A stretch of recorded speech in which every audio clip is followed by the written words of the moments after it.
जियो बहुत अच्छे।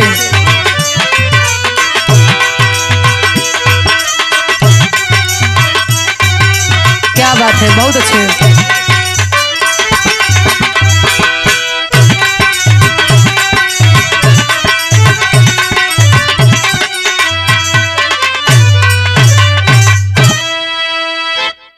आई भैया, हम बिरहा लोक गीत गायिका ज्योति यादव प्रतापगढ़ी एक बार पुनः आप सभी बिरहा श्रोता भाई के बीच में एक ऐसा बिरहा, एक ऐसा कांड लेके उपस्थित हूँ जो कि आए दिन सुनने को मिल रहा है कि एक ना एक कांड आए दिन समाचार, टीवी, पत्रिका, यूट्यूब के माध्यम से हम लोगों के बीच में उभर कर आ रहा है।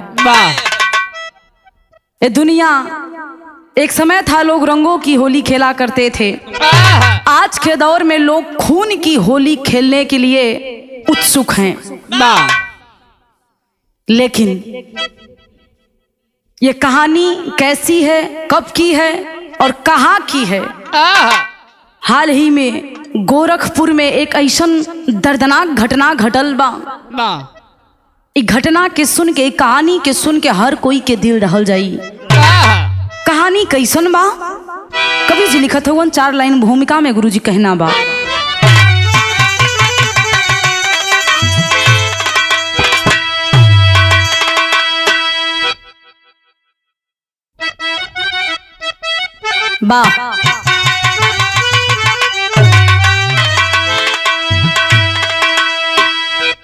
कि इश्क की इश्क की एक बीमारी चली देश में, इश्क नासुर बन के उभरने लगा। इश्क नापाक सब दिन कहता रहा। इश्क में नौजवान झरने लगे। इश्क का पाठ जिसने पढ़ाना कभी, इश्क में मार खाता वो हरदम वही। इश्क और प्रेम दोनों अलग होता है। कभी श्री राम ओ पी गया है कहीं।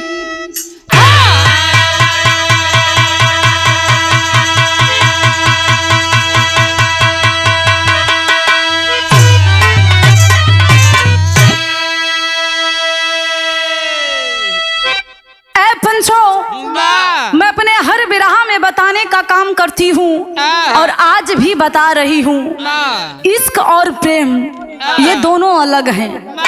प्रेम हमेशा पाक और पवित्र हुआ करता है, लेकिन इश्क जो दुनिया में आज इश्क चलत है ना, ये खतरनाक बीमारी है। और जरा इश्क के भूत पकड़ लेलस वो तो हत्या करी, आत्महत्या करी। एक ऐसन कदम उठाई ओकरा ना शुद्ध रही ना होश रही कि हम करत बानी सही कि होत बाई गलत। ये से निवेदन बा इश्क करे वाले भाई से, प्रेम करिए पर इश्क मत करिए ए भैया। लेकिन बिरहा में एक लाइन कव्वाली के टुकड़ा गुरुजी बड़ा बेजोड़ लिखत हुआ। कैसे?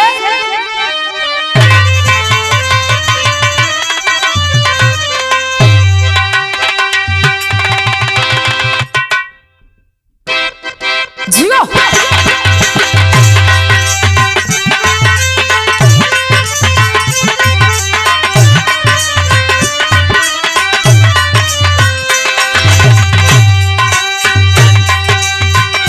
या खुदा तुझसे अर्जी लगाए।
में ई गजल से बेजोड़ हमरे कवि जी भाव लिखत हुवन। भाव कैसन बा बारे कवि की लेखनी।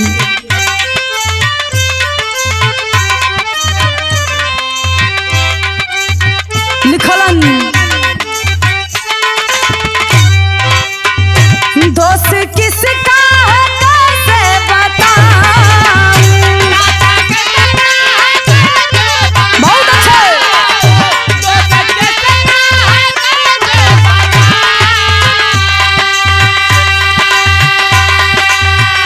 दोस्त किसका है कैसे बताऊं। किसको धर दे वफा में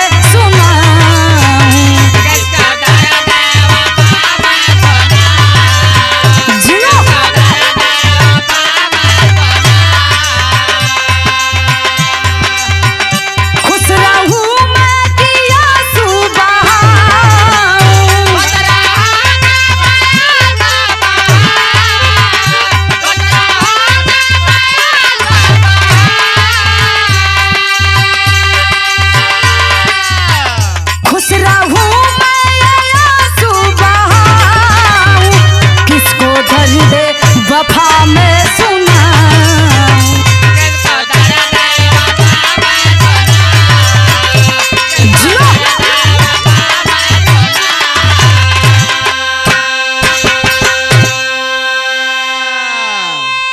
ए भैया ये कहानी सुनिए आप लोग और आप लोग समझिए कि आखिरकार हमारे हिंदुस्तान में आने वाली पीढ़ियों में और इस समाज में क्या हो रहा है।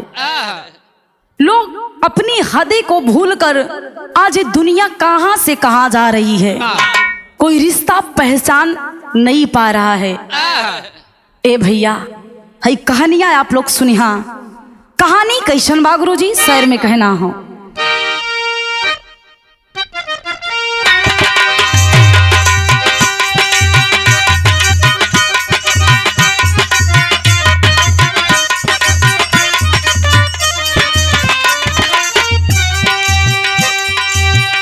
गजब के लोग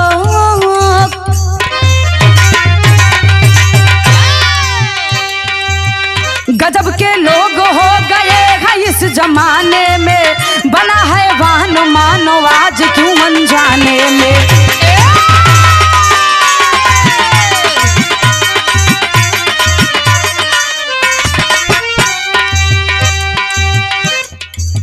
विश्वास किस पे करे विश्वास किस पे करे देख कर हकीकत से। होश में आओ यारो आज इस नसीहत से।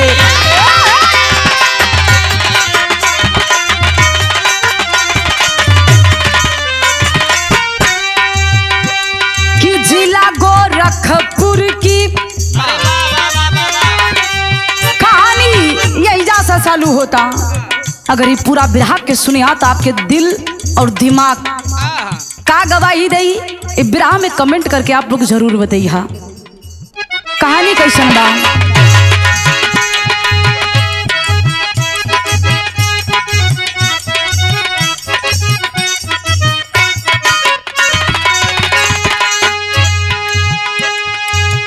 जिला गोरखपुर की घटना झकझोर दिया।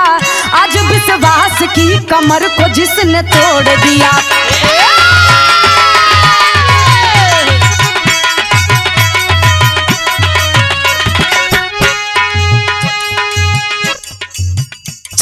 शिवपुर गांव चौरी चौरा थाना है। निषाद बस्ती राम जी को जो घराना है।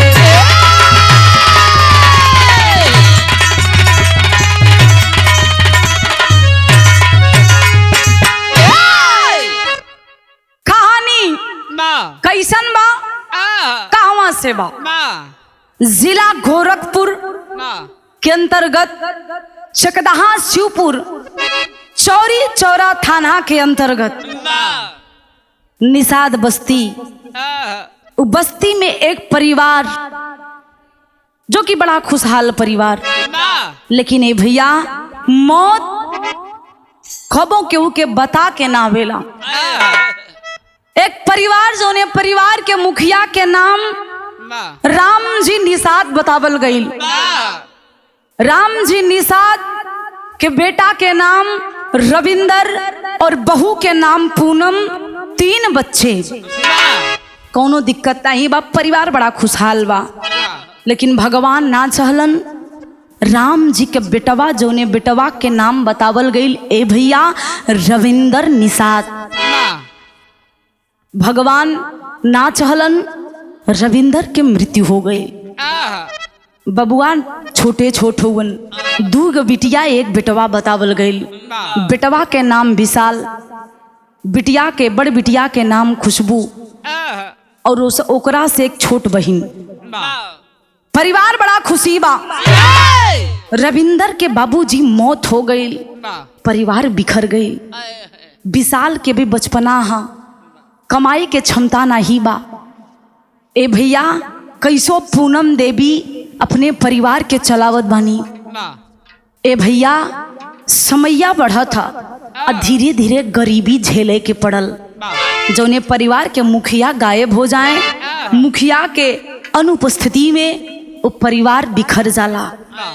आज पूनम अपन परिवार के संभालत बानी, लेकिन समैया बढ़ता। कैसे गुरुजी? एक लाइन तरस लगल।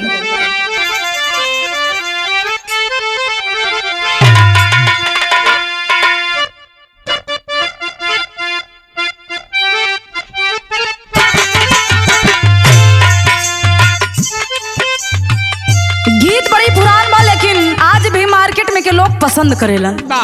कैसे? गुरही जलेबिया बिछाई पिया मेला में,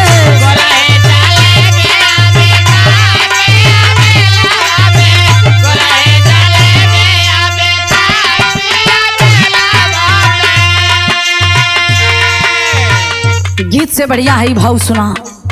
आज वो परिवार बिखरा था, गरीबी के सामना करे के पड़ल बा ए पंचो। लेकिन कैसे? गहिले सजनवा मुहवा मोड़ झपकी दुनिया से,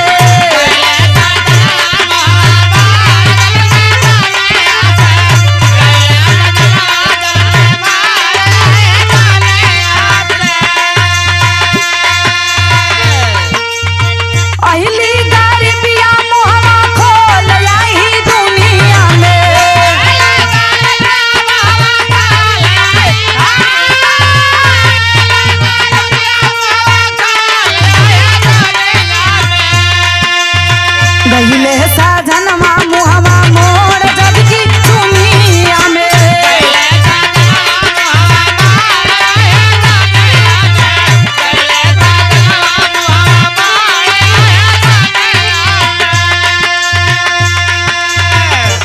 पूनम सोच रही है कि मैं अपने परिवार को कैसे चलाऊंगी। विचार करती है बाबूजी। करती क्या है?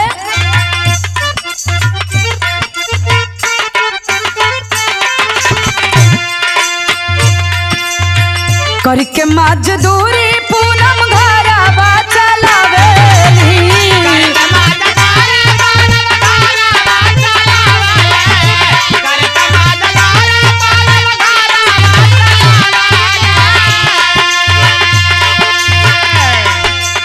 बेटू और बेटावा के खूब दुलारावेली।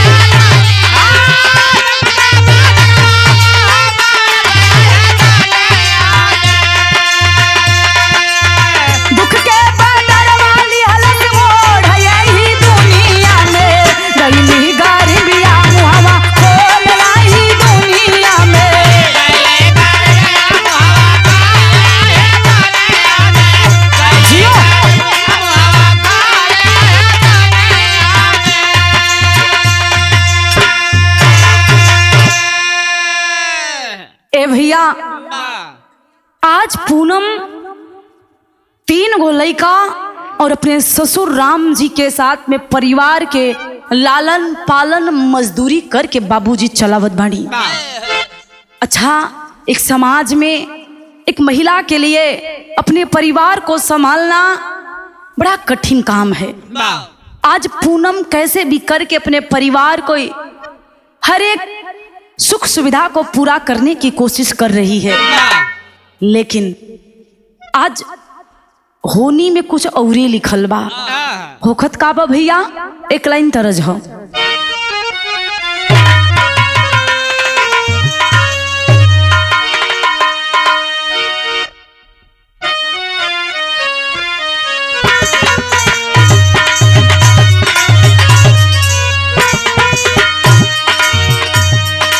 बड़ी मिजाजी तरज बा, बड़ी पुरान तरज हो।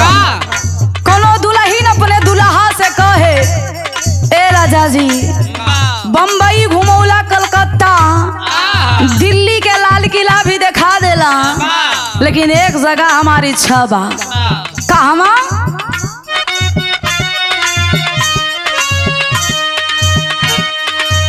ए राजा हम के बनारस घुमाएदा,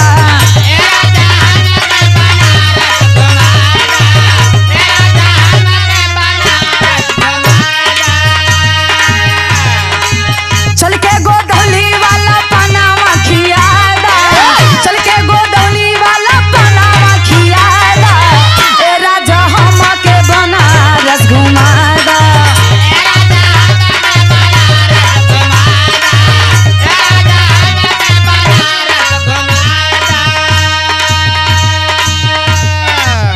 आज पूनम गरीबी को झेल रही है, लेकिन इसी बीच में एक हैवान की एंट्री होती है पूनम के जिंदगी में। कोई इंसान है कौन?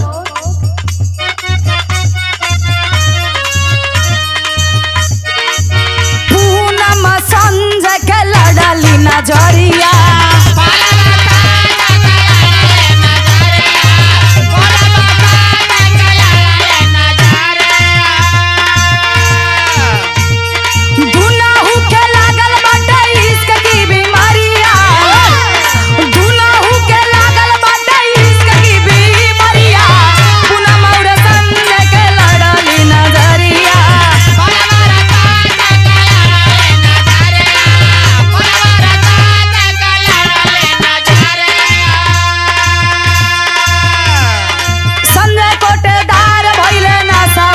चूर हो।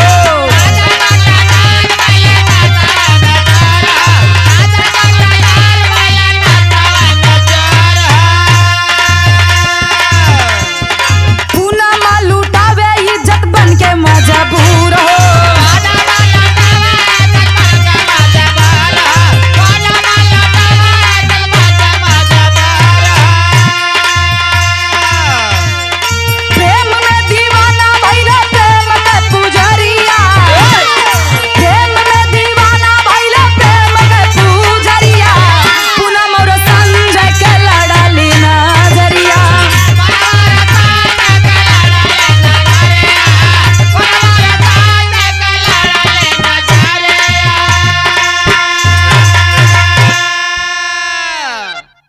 पंचों, बताया जाता है सोशल मीडिया के माध्यम से, ये मैं नहीं कह रही हूँ, ये वहाँ के लोग, यहाँ तक कि उनकी बेटी पूनम देवी की बेटी, बड़ बेटी जेकर नाम खुशबू बतावल गई।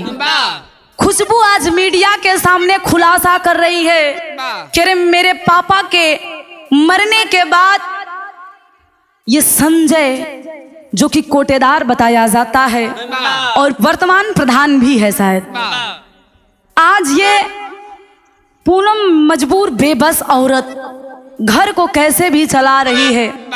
संजय की निगाह जब पूनम पे पड़ती है, जाके पूनम से कहने लगता है कि अरे पूनम, तुम्हारे पास बहुत ज्यादा गरीबी है, तुम्हारा परिवार चलाने के लिए कोई है, कैसे करोगी? मेरी बात को मानो, मेरा हाथ थाम लो, मैं तुम्हारे परिवार का लालन पालन करूंगा। अंगूठा लगाओ बस। ए भैया मजबूर औरत तनी से पैसा के लालच देखलिन, पूनम के लगल कि हमार परिवार के नैया पार हो जाई। यही से पूनम के गलती भई। संजय के हथवा पकड़ली ने बाबू। पूनम और संजय के धीरे धीरे प्रेम हो गई। सोचिए, 2 बेटी 1 बेटा, और यहाँ तक कि बताया जाता है कि संजय की पत्नी है, उसके भी बच्चे हैं। लेकिन फिर भी आज पूनम और संजय को दोबारा प्रेम होता है। ये प्रेम नहीं है, ये हवस है, इश्क की बीमारी है। पूनम संजय के नजर लड़ल बा, धीरे धीरे नैना चार भइल बा। ए भैया, आज पूनम से मिले खातिर दिन दोपहर रात कोनो समय संजय नहीं देखत बा। जब मर्जी करत तब आ जात। गांव में खबर फैल गई, करी बाप रे बाप, रविंदर के मरला के बाद रविंदर के पत्नी संजय कोटेदार के साथ अवैध संबंध बनावत। बिटिया खुशबू सयान हो गई। संजय सोच गया कि अगर इसकी बेटी घर में रहेगी तो हमारा मिलना जुलना बंद हो जाएगा। हई दोनों चाल कैलन। गलतियां पूनम के भी बा।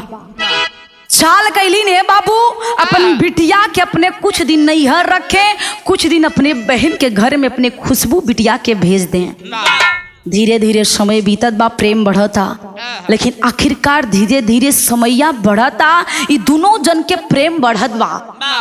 ये भइल का गुरुजी, एक लाइन तरज हो।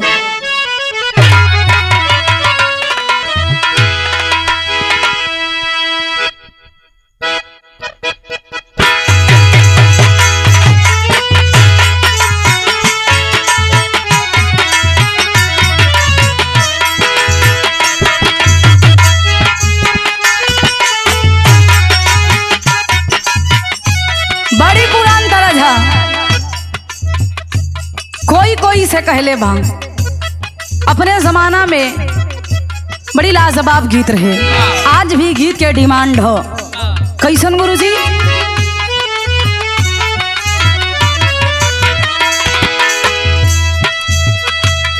नजर लागे राजा तोरे बंगाले में,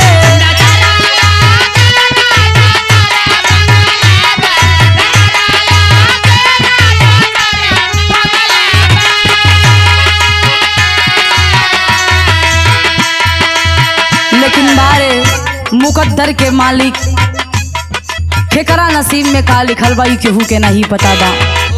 आज विधना के गजबे खेलने आ रही बा। कैलन का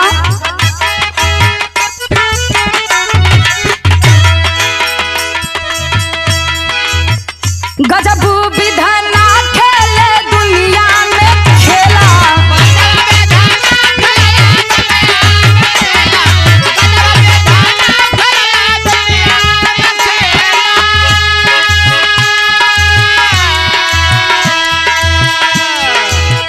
भइल का भैया,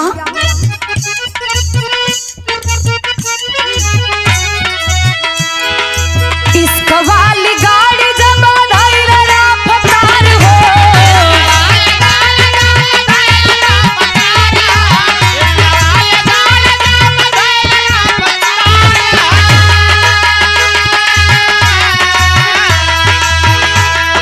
पटरी हिलन लागी भइल का करार हो।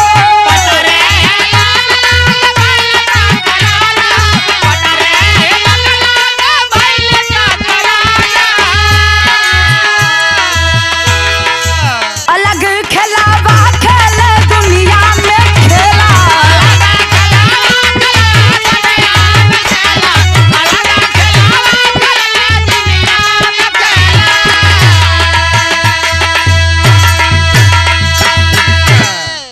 ए भैया, आज पूनम और संजय का प्रेम धीरे धीरे धीरे धीरे बढ़ता चला गया।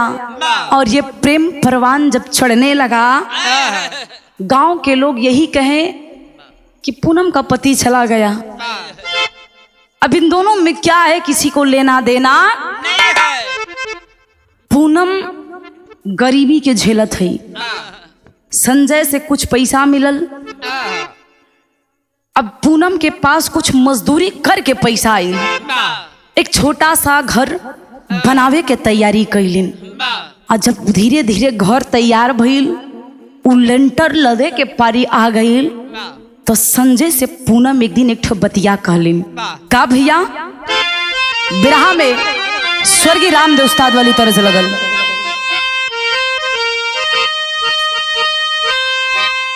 अरे झूलनिया के गुजवाब, अरे झूलनिया के गुजवाब, हर टूटल ये राजा, अरे जमनिया से गड़िया छूटल ये राजा।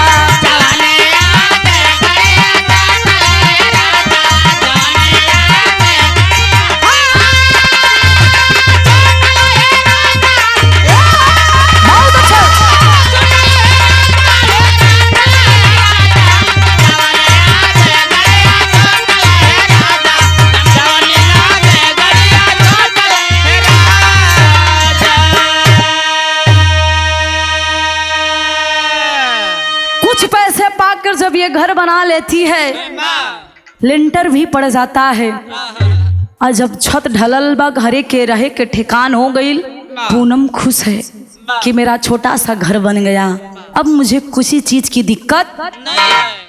अब संजय समझलस कि अगर लिंटर लाद सकले तेरे पास पैसा। अब संजय एक प्लानिंग करत हुवन, पूनम से जाके संजय कहलन। का कहलन भैया? अरे संजय बनी गईले, अरे संजय बनी गईले, अरे मुदैया ये बाबू मांगेला पूनम रुपया ये बाबू।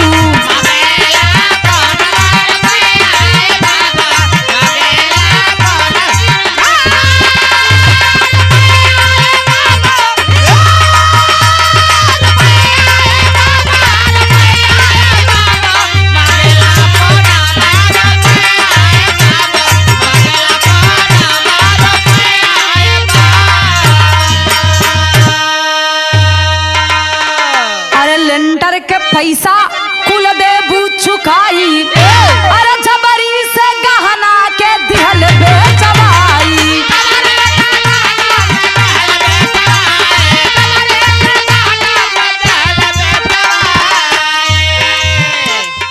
पिकअप खरीदे, पिकअप खरीदे कसैया ये बाबू मांगेला पूनम से रुपया ये बाबू।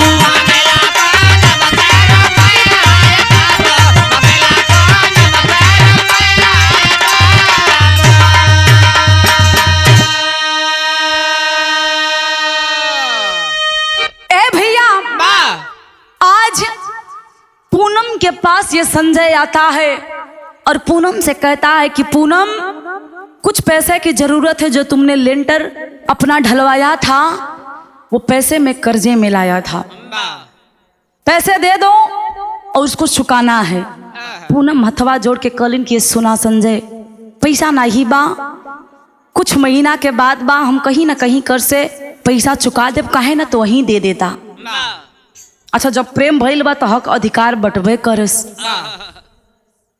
संजय जब इतनी बतिया सुनलस, क्रोध में आइल बा, खलस किया पूनम, मुझे पता है कि तुम्हारे पास बहुत सारा गहना पड़ा है, क्या करोगी उस गहने से? मैं तो हूं ना, जब भी जिस चीज की जरूरत पड़े मुझसे मांग लेना, मैं लाके दूंगा। पूनम से ये बाबरू जबरी जाके गहनवा के बिचवौले बा, गहनवा के बेचवा के जोन रुपया मिलल, उ रुपया से जाके एक पिकअप खरीदलस। और जब बतिया पता चलल पूनम के, पूनम जाके पूछे लगलिन कि संजय, तू तो कला कि हमरे पास पैसा ना ही बा, आज इतनी बड़ी गाड़ी कैसे लेला? फटकार के दुआरी से संजय भेजले बाप, तू मेरी पत्नी नहीं है जो मुझसे सवाल करेगी जवाब करेगी, तेरा जो कायदा है उसी कायदे में रहना। बतिया दिल पे पूनम के लगल कि अरे वाह, इतनी बड़ी आज बात। जो नेक समय रहल कि जिये मरे के वादा कैलन, आज हमरा के बोलत हुवन कि हम तोहार पत्नी ना है। चली आती है पूनम घर पे। ये संजय एक दुकान खोलता है सेटरिंग का। जब खबरिया पूनम के लगल तब पूनम चल दिलस अपन पैसा मांगे। कलश की ये संजय मेरा पैसा दे दो, मुझे जरूरत है, मेरे बच्चे हैं, परिवार चलाने के लिए मेरे पास पैसे नहीं हैं, रुपए की जरूरत है, मेरा रुपए मुझे लौटा दीजिए। ए भैया वही सेटरिंग के दुकान से पटरी निकलस, वही पटरिया खींच खींच के पूनम के शरीरिया पे मारत बा कसाई। कम से कम 3 पटरी तोड़ले है। ये बात हम ना कहत बनी, पूनम की लड़की खुशबू बता रही। शरीरिया पूरा काला भइल। चल देलस पूनम थाने में रिपोर्ट लिखावे खातिर। बतिया संजय के पता चलल बा। ए भैया संजय कैलन काम, थानमा में जाके घूस देलन और किसिया के रफा दफा कर देलन। अब यहीं से पूनम और संजय के बीच में दरार पड़ गई। अब प्यार में जब दरार पड़ल बा तो जुनून चढ़ल बा के था के भैया बिरहा में टेरी लगल।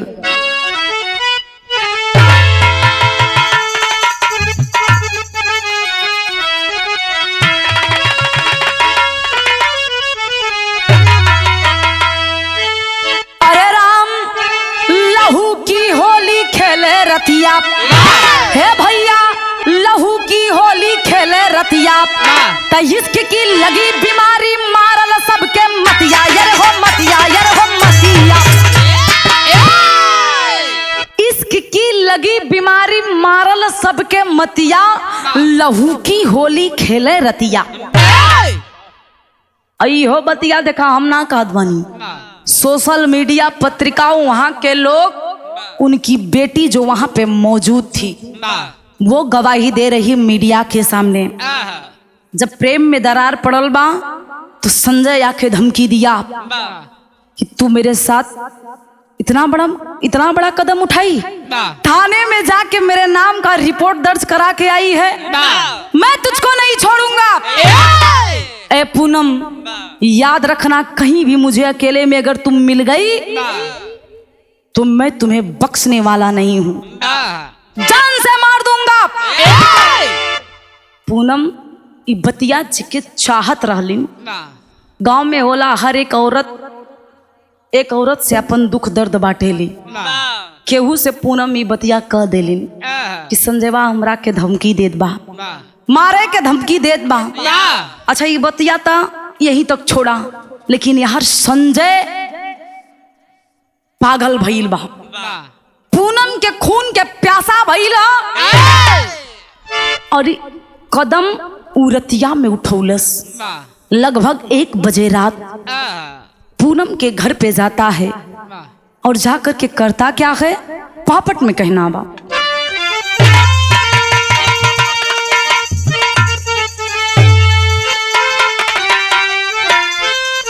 अरे फरार भइले दोनों के, हर मुआई नीच कसाई हो।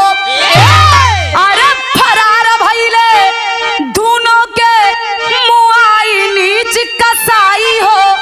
त घर में खुशबू रोवेली चिल्लाई नीच कसाई हो।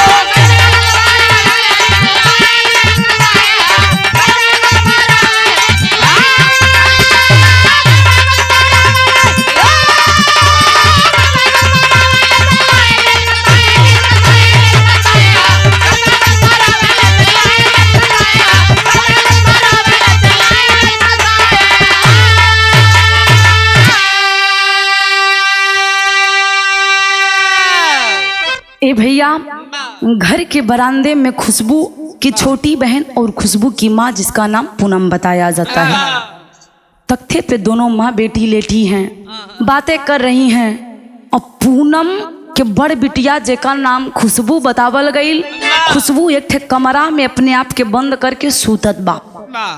आई हत्यारा पापी पीछे के दरवाजे से, जो बगल में लैट्रिन बना था, उसके ऊपर से कैसे कैसे करके ये अंदर चढ़ के और बरामदे में आया है। जहाँ पे पूनम और का बिटिया लेटल है। ए भैया बतावल गई एक ठे गेड़ासा लेके, जेके हमरे अवधि में गेड़ासा कहल जाला। हौ गेड़सवा लेके बाका भी लोग कहेलन। ओके ले जाके पूनम के पास पहुँचलस और 3-4 गो इंसान जब राती में केहू के पास अइया ता ओकरे आभास तो होबे करी। पूनम के आँख खुलल बा तो चारों आमने सामने खड़ा हुवन। चारों के देख के पूनम पगला के उठल बा। और जब पगला के उठत संजय जाके मुंह के दबौले हुवन। अब प्लानिंग कर लेलन कि आज के छोड़े के। ए बाबू एगो कसाई नियन हो गड़सवा उठा के बार पे बार जब करे लगलन तब पूनम के दिल से आवाज निकलल बा। आवाज निकलल बा ए भैया। बगलिया में लेटल बिटिया के अखिया खुलल। उठ के 13 साल की वो लड़की उठ के बैठती है तब पिछवा से हथवा पकड़ के वो बिटियावा के भी बोटी बोटी काट देलन। बारे नीच कसाई पूनम और उसकी बेटी को जब बोटी बोटी काट के वही तख्ते पे बिछा देते हैं। खुशबू के पता चलल बा। खुशबू दरवाजा पीटत बा कि ए भैया हमरे मम्मी के मत मारा, हमरा बहन के छोड़ दा। समझ गए कि इसकी बेटी भी जाग गई, इसको पता चल जाएगा तो सारे गांव को पता चल जाएगा। ए भैया दौड़ के गलन, आवाज कैलन कि यहू के काट के मार दाना था, ये पूरी खबरिया गांव में फैला दे। खुशबू की चालाकी अंदर से अपने आप को बंद कर लेती है और इधर से ये संजय दरवाजा को तोड़ने की जब कोशिश करता है तो खुशबू जोन बिटिया रहल एक दिमाग लगौलस। दिमाग लगौलिन का भैया।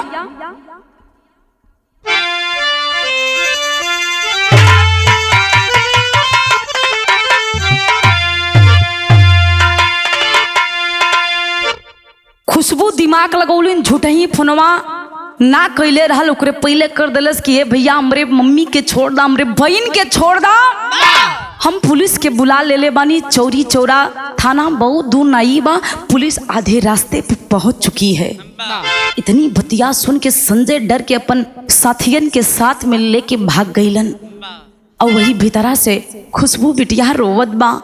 ओके पता चल गई कि हमार माई और हमार बहन दुनिया से चल गईली। ये हत्यारा उनके छोड़ले ना बाड़न। शोर शराबा के आवाज सुन के गांव के लोग जुटल हुवन और थानेदार आइल हुवन। तो होखत का बा गुरुजी, आल्हा में कहना हो।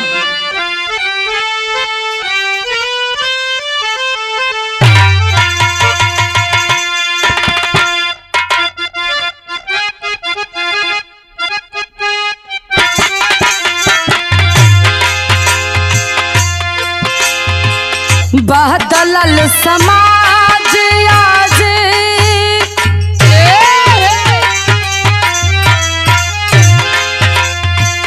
बदलल समाज आज बाट दुनिया में भैया।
ए भैया, आज शोर शराबा के आवाज सुन के आस पास के लोग, थानेदार भी आए हैं। और गेट से खोल के जब खुशबू के बाहर निकालल गई तो खुशबू उ बटल लसिया के देख के जोन टुकड़ा में विभाजित भइल ह ओके देख के खुशबू पगला गई, वही क्षण पे बेहोश हो गई। ले भैया, लोग जुटल हुवन, प्रशासन के लोग आइल हुवन, वो लसिया के बटोरलन।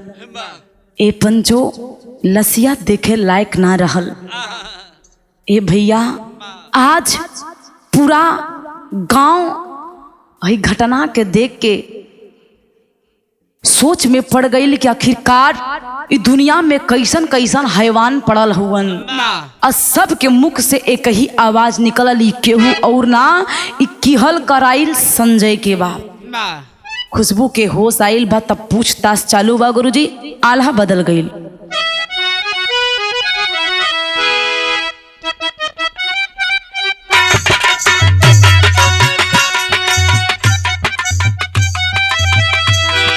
संजय बाप बेटा मिलके माई के मुआवाले,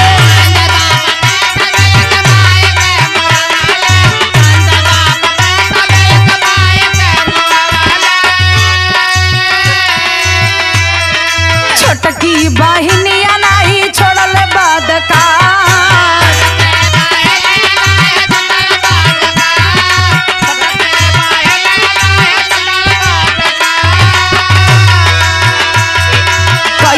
के जनवा हम अपन बचवाली,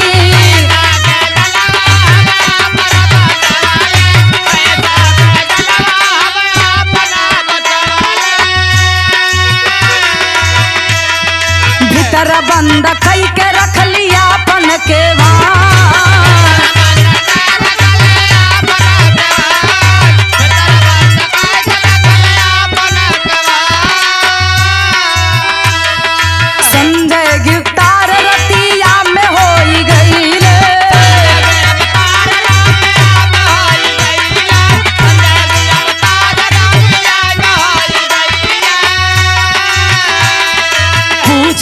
थनवा में करई पहरदार,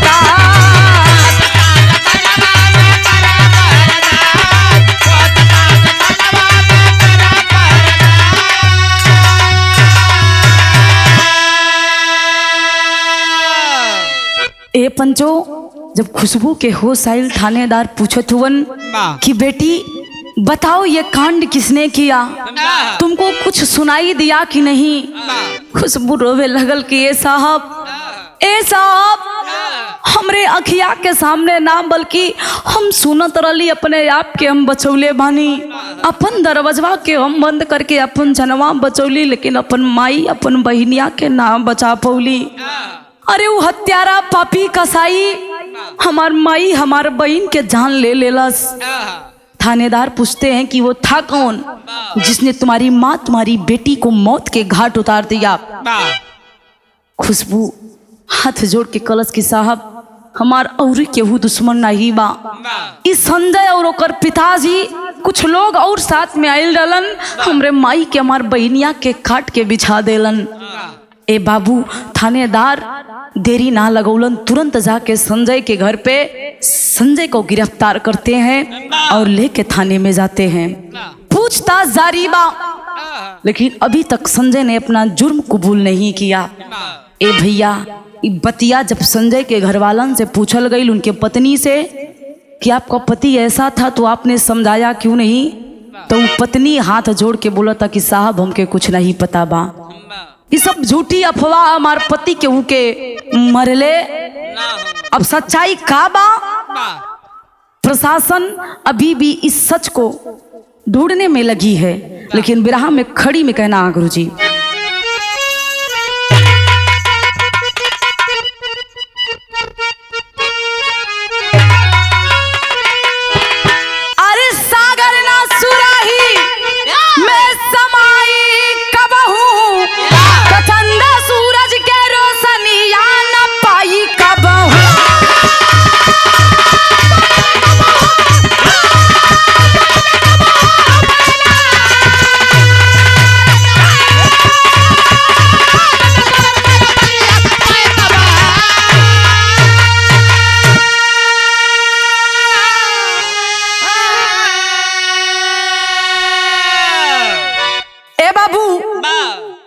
आज पूरा परिवार सहम सा गया है।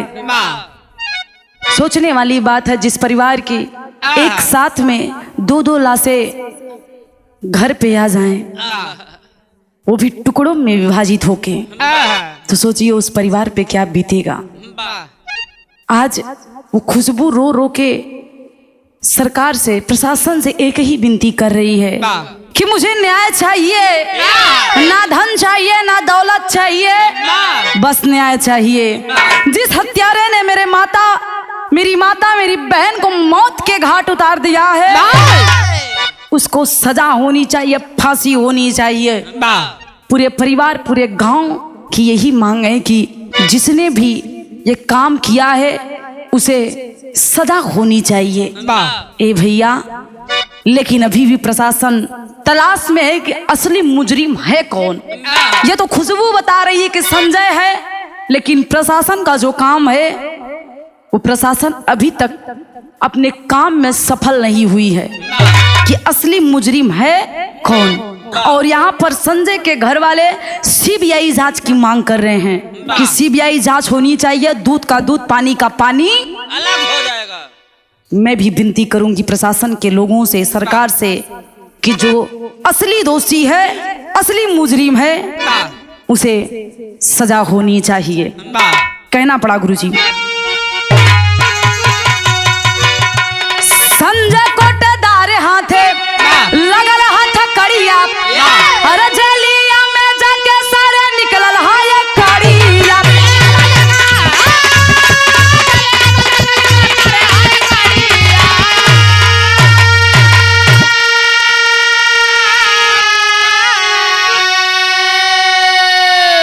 अरे लगल कलंक जीवन में न मिटाई कबहू, चंदा सूरज के रोशनिया न पाई कबहू। ए भैया, आज संजय को हथकड़ी लग जाती है, गिरफ्तार हुआ, थाने में है, लेकिन एक बात, भले ही वो दोषी ना हो, मैं नहीं कह रही हूं कि वो दोषी है, भले अगर वो दोषी नहीं है कोई और है, लेकिन संजय के माथे पे जो कलंक लगा है वो कभी मिटने वाला कलंक है। क्या कि उसके पास खुद की बीबी है, लेकिन गैर औरतों पे वो गंदी नजर डालता है।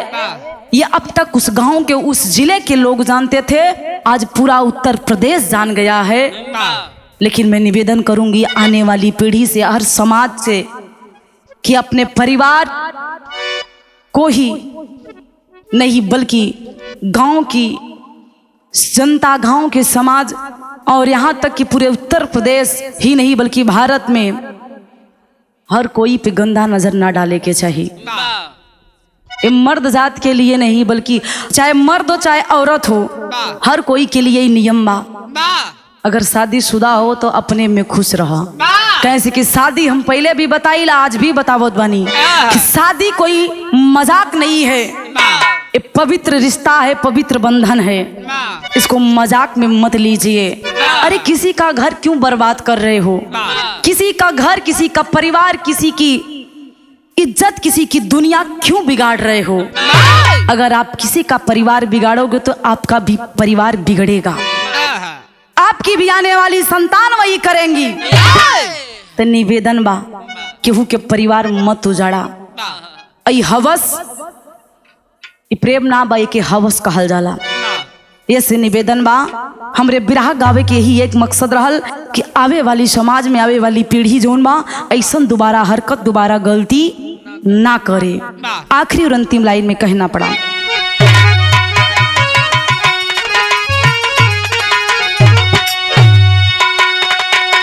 गुरु बिहारी गुरु गणेश गुरु रामलाल समझाए, कभी चंद्रिका की बगिया को यादव गया सजाए। अरे लहू से